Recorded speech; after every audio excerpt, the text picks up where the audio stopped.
bihar bilera daukazue Bolaños ministroarekin, aurrekontuen arira, aurrekontuen negoziazio, ez dakit ze bidetatik hasiko duzuen negoziazio hau, gobernuari esan diozue hitzetatik ekintzetara pasatzeko momentu dela, eta ez dakit bide horretan ikus-entzunezkoen legea aurrekontuen negoziazioen mahai gainean jarriko duzuen, edo gobernuari presio egiteko baliatuko duzuen.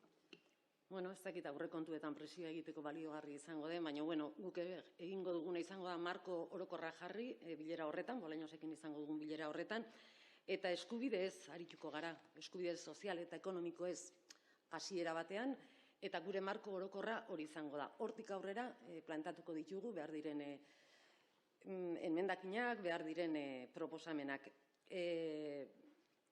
Hori izango da gure borondate on guztiarekin goaz, gauzak atera nahian eta ateratzen ditugun gauza guztiak izan daitezela Euskal Herritarren onurarako. Hori da, eta ezker aldetik gobernuak hitza eman zuen egin behar zituen politika horiek aurrera eraman ditzan. Hori izango da gure nolabait esateko gure impulsoa, gure arnasa.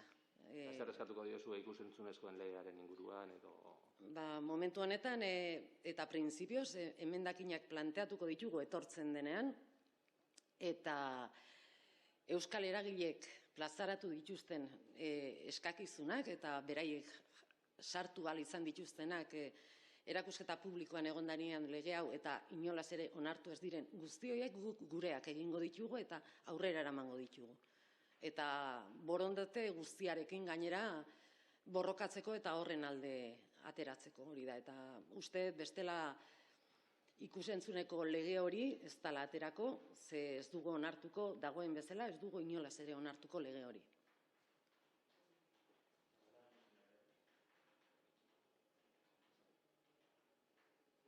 Listo. Eskerrik asko. Gracias.